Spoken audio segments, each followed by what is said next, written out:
Courtney. And I'm Nicole. And we're those girls. Welcome to episode 21 of our podcast. Today we are interviewing. I'm excited. Today we went over 20. Interviewing Brian O'Connell with Lindo Realty Group and the Fire for Effect Foundation. Hey, Brian. What's going on? How are you? I'm good. How are you? Thanks for coming in. Thanks for having me on. Awesome. So yeah, tell us. So we were going to go through both, but let's do Fire for Effect first because we've had Al on the podcast. Okay. We've known Al for 2 years. We met at the same event, actually. Yes, you did. Me and you met Yes. the Sullivan Tire event. Yes. That's where I met Al too. Likewise. Yep, and then we've all come full circle and somehow remained this and we're weird all together little group. in the same room now. Yeah. It's all worked itself Yeah. out. So tell us about, we'll do Fire for Effect Foundation first. Okay. Tell us what you do for them. Because that's a new project, right? For you? For me, yeah. Yeah. For him, no, not so much. Yeah. The organization's gotten really big. But yeah. So anyway, I came on as the community outreach coordinator. Mm-hmm. Basically take a little bit of load off of him, fielding questions from vendors and new people, the food trucks and everything else. A lot of social media work, which is I've noticed it's pretty good. I like it. Thank you. It's been good. It's basically just talking to people, networking, trying to get new people into the events and just reaching out to the general public, trying to grow. All right. And you have a military background too? Yes. Air Force, 4 years. Thank you for that. That's cool. Thanks. Yeah. So you guys have a big event coming up. What do we say? June 10th? We got 2 coming up, actually. Okay. So tell us about those. Actually 3 in the next 6 weeks. Yeah, there's a lot of stuff going on. We'll talk about June 10th. You have the big one coming up, though. The big one's Summerfest. Right. That's on June 24th. Right. And so the next one is going to be Support the Fourth event.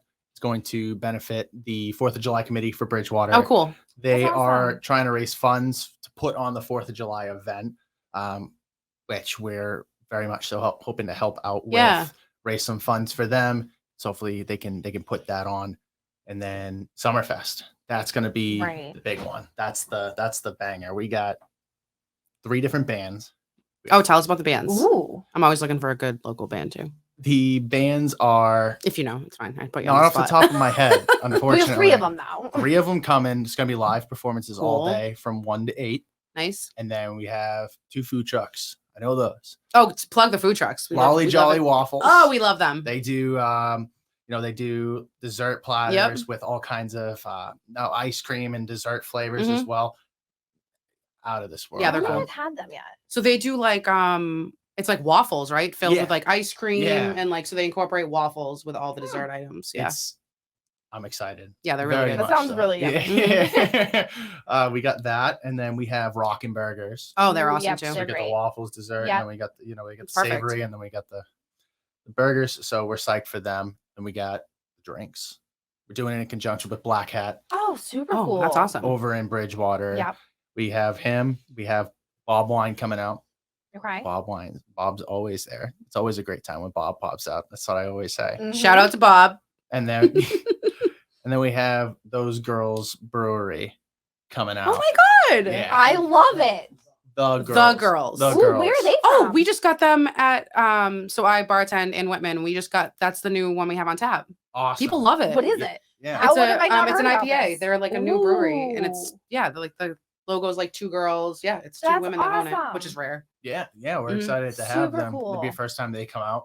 We got that's awesome. Bob and Black Hat almost every single event. So that's gonna be very good. So we got all of that lined up. We got the food, we got the bands, and we got the food trucks lined up. And when is that happening again? That's June 24th. Okay. So that's 1 to 8 here at the park. Yeah, exactly. Awesome. That's going to be our big event, the long one. We're going, typically they go from 1 to 5 or 1 to 6. This one's going to go from 1 to 8 all the way through. Hoping to have the grass up and ready, grown out, growing full some grass. Oh yeah, we're just watching grass grow. We keep talking about it on the page too. We keep talking about it. Are we out like measuring grass daily now that Al's been putting in the work to water that. I'll tell you, man. He does all the work. It's like an hour he spends a day just watering that. It's supposed to rain for the next 8 days though. So it's gonna be very good for the lawn. Yes, very good. Grass. You guys should do a before and after. Yes.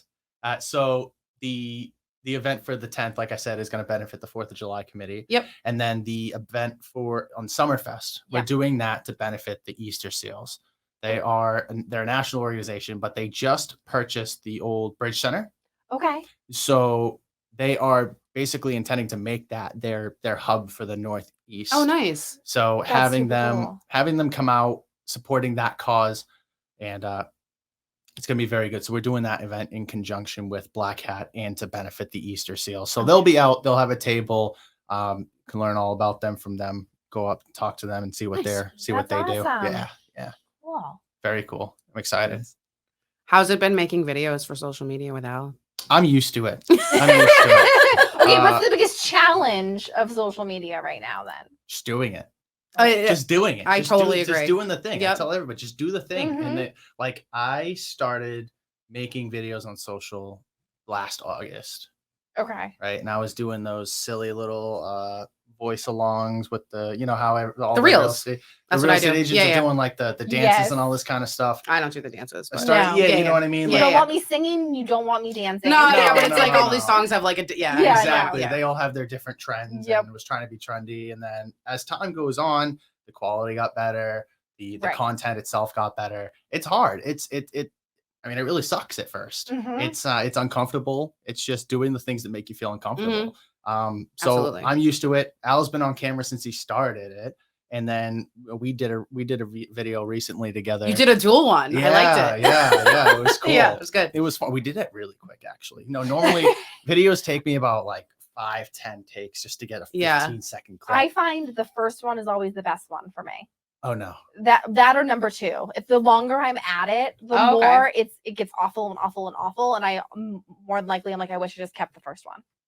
No, I get wicked tongue tied. I'm the opposite. I First get more like 5 tongue-tied. words of every script is just like it's terrible. You're good though, because like I guess I've gotten more comfortable with my voice just from doing the podcast. Mhm. But so like when I started, I say it was less than a year ago, like 6 to 10 months, I started doing like reels on social media, Yeah, really I- transforming my Instagram like into a mortgage account instead of like a personal. Yeah. And I still won't put my voice on it. I just do like the voiceover ones. Really? Yeah, I guess I should. Why but not? You should. I don't know. I got really comfortable doing those, but I am finding doing those, I'm running out of like, Content. I'm getting bored with it.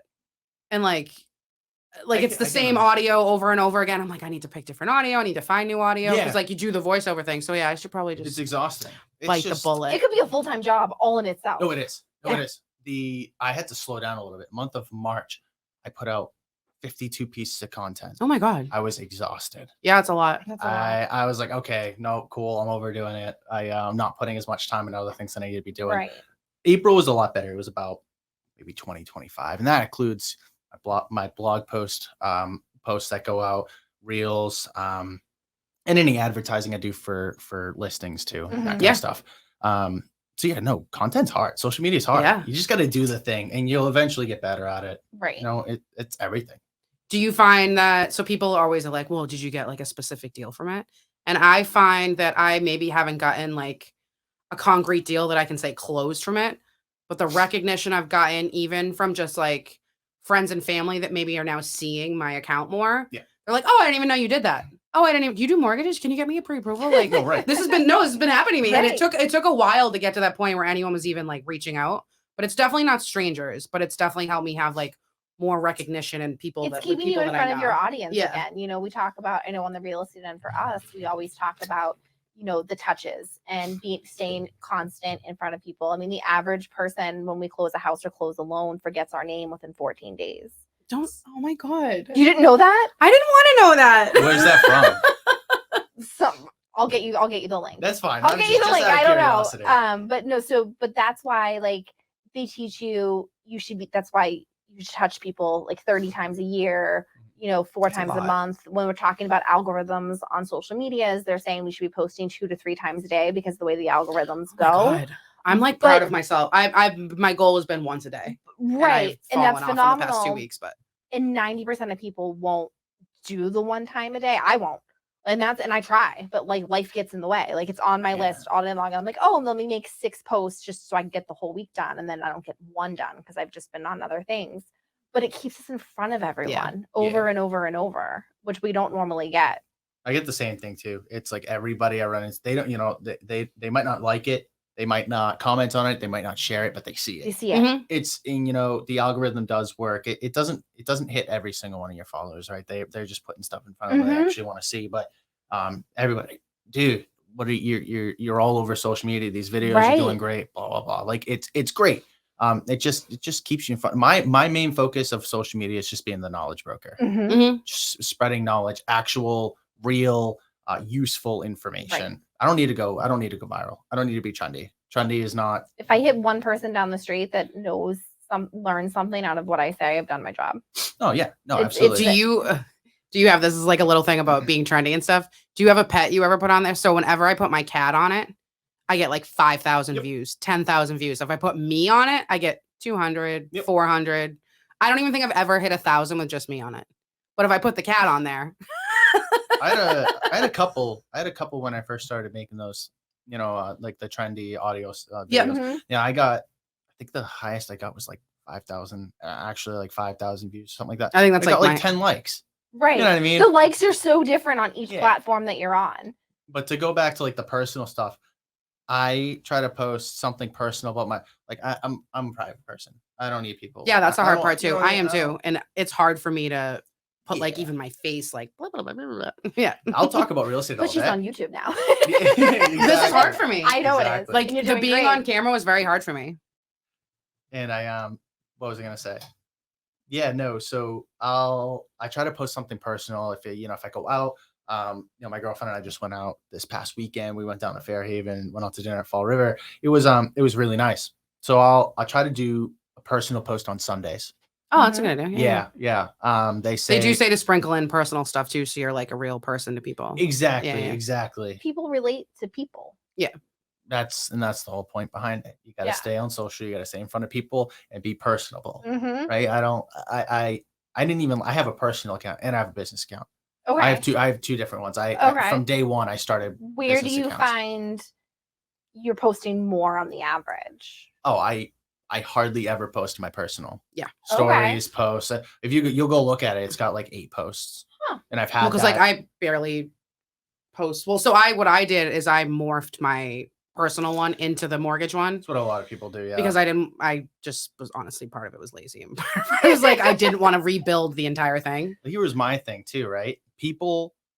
You start spamming your people that you love, you've been around for, the people that have followed you from day one, but they don't want to see real estate stuff. They're gonna okay. unfollow you totally. Right. That was my thought process. Yeah, that's why I anyway. do kind of do both. Yeah, right. Yeah. And I mean, my personal accounts are strictly business, and then some personal stuff here and there. Right. In the last year, I think I've put out. I think right now I'm sitting at like 290 posts Mhm. Oh, that's a on lot. my Instagram. But sorry, I completely lost That's my train okay. of thought there.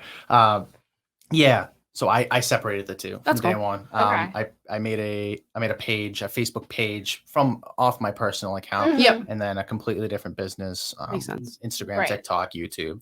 And I find that it works because first couple of weeks I started just spamming real estate stuff on my personal page, and I got a couple unfollows, whatever. People that want to see it, people that want to be around it, they'll follow you. If Mhm. not, Right. keep them on my personal. Stay in touch with Mhm. people. But Right. you'll see, I have like 8 posts on my personal. I've had it since like Yeah, yeah. 2016. So I started both out. So I have our business page and then I have my personal pages. And I've come to like integrate them. And if I'm posting on my personal page, I'll tag the business page. And then if I'm posting on the business page, I'll tag that's the a good idea. personal. And that way it's all kind of going together. But I have too many accounts, like too many Yeah, things. it's a lot so to like keep it up. gets a lot. Yeah. I don't really use my personal anymore. Yeah. Honestly, Mm. people, no, like I really don't. I really don't. I keep it there. I took the business page and I just followed everybody that I know. Yeah, use it for Yeah. the people. They follow me back. Fantastic. If they Yeah. don't, okay. Right. Doesn't matter to me. I got the same. You see it too. You got the same 10, 15 people. They're Yeah, always it's all- commenting, it's all always your liking. people. Yeah. Oh yeah, Yeah. those are the ones that are getting like a Christmas card at the end of the Right. year. Right. Yeah, it's Al, Brittany, my insurance girl. Right, It's all it's our business it's people our- we work it's with our all the circle of time. people, Like we have yeah. our circle. Yeah, and you that do it for we're- each other. yeah. You repost each other's stuff, and it has to help. Absolutely. But so okay, so tell us, how long have you been in real estate? Where are you working? What are you doing? What do you love? What do you hate? So I work for Lindo Realty Group Mhm. at Abington, right on 139. Nice. I have been in the real estate business, just crossed my 1.5 year mark. Oh, congrats. Congrats. Thank you. Yeah. Fun time to be in it. Love what I do. It's a challenging time. It's It is. you like a lot of people that got in 06, 07, 08. They had to face the struggles. You actually have to build your business. You have to work, right? Like a lot of people got in the business 2019, 2020, 2021. Oh, anyone that got in 2021, 2022, they have a completely different world to what we're doing. No, exactly. What we see. Yeah, so I started in 21, right? 20? No, I started in 21. 21. Yeah. And everyone just keeps being like, if you've gotten through the past 2 years, you have gotten through the worst that this is going to get. Yep. Hang on for next year. Exactly. This is not going to stay like this for anyone who's been in the business for like a long time. Mm-hmm. It's like, if you can make it through this, just make it through. Like my broker's been doing it for 22 years, and that's what he keeps saying. It's feast and famine in this business. Yep. I closed one transaction last year, and that was it. I mean, I was still, I was transitioning. I was working full time. Yeah, it's and then hard. I started tapering off. It was just learning the ropes of it. No one wanted to buy a house after June. Everything started going downhill as soon as June hit. I actually had a listing on the market, and the guy waited just a little bit too long, and he got an offer, great offer, but interest rates went up to a 5, and he couldn't afford the house that he wanted on the other end. Yep. So the listing fell through, and then after that, that's awful. yeah, no, it's all right. Yeah, It no, happens. just It me happens. from the mortgage side thinking like that sucks. It was only a week. It was only on the market for a week, so Yeah, it was we good. weren't, right before the closing. Yeah. Yeah. So after that, people, you see people start to fall off, and it's been challenging. But like you were saying, going back to next year, I have a lot more lined up for the end of this year, from now until December, That's great. and then all of next year. We always see. So I've been in a while. Yeah, now. you've been in for a good bit. Yeah. So what I've seen, we all thought that like right before 2018, 2019, we thought the market was going to change. Everyone that was in it back in 08, 09, went through a lot. So coming into when we hit COVID, a lot of us were like, oh, I don't know what's going to happen. I don't think the average agent saw that we were going to explode the way that we did with prices going as high as they did and things like that. So I think we're in for a little bit of a rocky time, but people will start to realize that the market's not going to go back to those 3% interest rates, and it'll level. That's the goal. I think a lot of people have. I think that we're starting to see that. I think people are accepting it. They're accepting the reality of. I've gotten where more prices of are lately. I stopped worrying about the interest rates. Don't give a what. I just want a house. And I'm like, cool. Gonna do my best for you. But like I've gotten like a lot of my pre-approvals in the past like month have just been, they'll ask me what the rate is, and they're just like, it is what it is. I just tell them, a lot of them, the rates they've been trickling down, trickling back up and down. I've had a lot of people, like 20 people this year. Hey, I want to buy a house. I want, whatever they want in it. And my max budget is $2,000. $2,000 back in 2021 would have gotten you a $450,000, $500,000 house. Conversation and now they're sitting at $250,000, $275,000 max at that kind of purchase price, and it's there's nothing ticks them off. Oh yeah, they're mad at us. Oh, like, I mean, you can be mad at me. They get it after the fact. Originally, they're like, oh, what do you think I could get for that? I'm like, I'm not gonna lie to you. I think you're looking at like a small condo or a fixer-upper house, especially around here. Yeah. I think people too, like when I do a pre-approval, like from my side, I always go through, what are you paying now? What are you comfortable with paying? And what's your max out if you find the dream home that you want to live in for the rest of your life? And when I ask those 3 questions, it gives me an idea of like the reality mindset they're in. And most people are coming in wanting the payment way low, obviously. Yeah. But then when I give them like the reality of it, they're like, okay. And I'm like, we're not going to be at this forever. You will get to refinance. I love that question of, what are you comfortable paying? I tell them, I say, hey, the lender's going to give you your max budget. They're going to tell you, and I based tell them off that. of finances, based off of your income, based off of your debts, everything else. They're going to give you your max budget. You and I aren't worried about that. What do you want to pay? So I always tell buyers and I tell loan officers, give me the pre-approval based on what they're comfortable with. So I walk around with that pre-approval they're comfortable with, so that when we're out looking at homes, it's a lot of, well, this is what you said you were comfortable with. We have to go back to the lender for them to run numbers for you again. The higher we go. Yeah. And I try to, in that note, way I'm not letting them down. Maybe I learned this from you. Yeah. But yeah, I tend to, I'll give like those 3 questions. And when I send out a pre-approval, it also follows with an email that says, this was your comfy spot. This is your max out. And this was your max out payment. Yep. Because I'm saying sometimes I can approve you for $500,000, but you're comfortable at 250. Exactly. So I'm not I do find I've run into people that have come to me after they've already been to a different lender, and I'm not dogging anyone specific, but they'll be like, they don't give them those options because they want them to buy the most expensive purchase price because it does in the long run gives us the most amount of money. But that's not what we want to do with people. We want them. Those are the people that are going to start trickling Yeah. out. And we want them to be comfortable with what they're at. And they're going to appreciate somebody who lets them be realistic. Yeah. I've gotten in the habit, in very early on, I've gotten in the habit of, hey, I want to go see this house. All right, cool. Hey, lender, here's what their purchase price is. Here's taxes and everything else.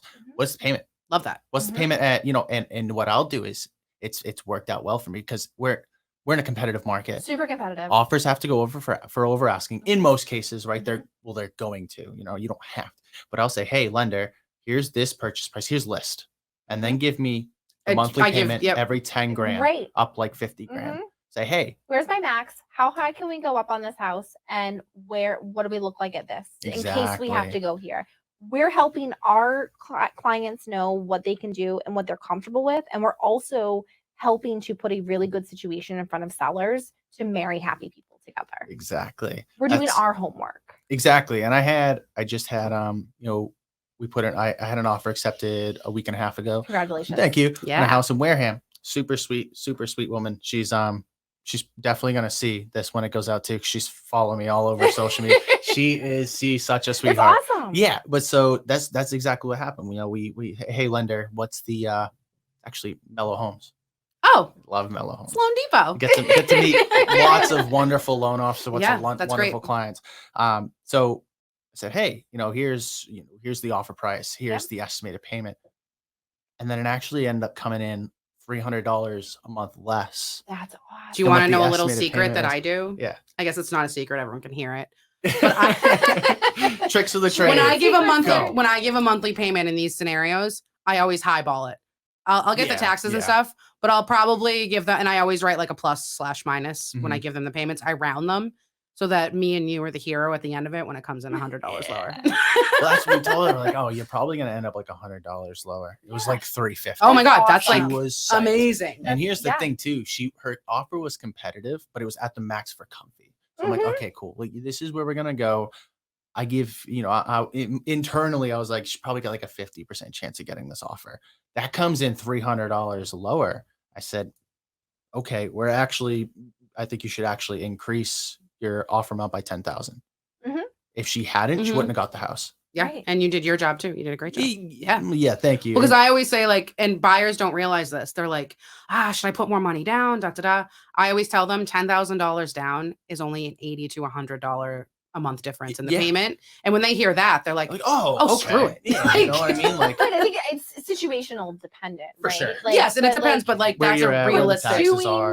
Doing the homework up front. I think a lot of people go in and they're like, we just want to get the house for our clients. We just want to, offer as much as we can. But yeah, it's gross. By us taking the time, it really sets ourselves apart, but it also helps the customer and the client all the way around the table so that we keep those referrals going and we keep happy people. That's what it's all about. And as the market shifts, you're going to see a lot more of the stuff that we don't do. Because we've put the time into clients and things like that. So it will help you and your clients set apart moving forward. I'd rather, here's my mentality. I mean, of course, we're here to make a living and everything else. I'd rather do 10 or 15 transactions and actually help people and make people happy than do 50 and just screw people. Well, because we're built on referrals. So if you have 10 or 15 happy clients that are going to refer you someone, opposed to 25 that are like, that guy just rushed through it. He didn't really help me. I didn't feel like he cared. I get that a lot when I hear, people come to you secondhand after they went with someone that they weren't comfortable with. And they'll be like, oh my God, I'm so comfortable now. That's what I love to hear. I feel so much better. Right. Because that's a daunting thing. But so not business. What do you like to do? We'll wrap it up with that. Love what I do. I love my job. No, what's fun for you? I'm here. I'm doing this business. I work as hard as I do because I like to travel. Yeah. My girlfriend and I love to travel. Oh yeah. Any good trips coming up? Yeah. Yep. Doing a week in July. Actually, first week of August. We'll be coming back August 4th, so I don't miss the the ride. We haven't formally announced it, but the ride. I can't miss the ride on August Okay. 5th. Ooh, another we're event gonna we hear got about that coming up. later. Oh Alright. yeah. So what's the trip? So Where are we're we going to North Conway, New Hampshire. Nice. Do the North week Conway. up there. Do a couple of days up there, and then back in February we booked Aruba for December. Ooh, have you been yet? Ooh. You're gonna love it. Aruba's the best. Ooh, So fun. That'll be exciting. Super chill. I really actually good haven't food. left the country on vacation yet. Oh, that's exciting. Yeah. You haven't? Did you get your passport yet? Yeah. I've had it since last year. Okay. That'll be so cool. Yeah, I'm psyched. Yeah. So we love to travel, like to be outdoors, hiking, all this kind of stuff. Other than that, if we're out formally, like on a date or whatever it is, out and about, I'll put the phone away. But every for you. every awesome. other We every try our other time best. of the day, we're doing something. Yes. We're We bouncing around with try our something. best to put the phone away. Yeah. I get it. Yeah, Yeah. it's hard, but you have to. Love that. That's what I like to do. Awesome. Travel, outdoors, and then work.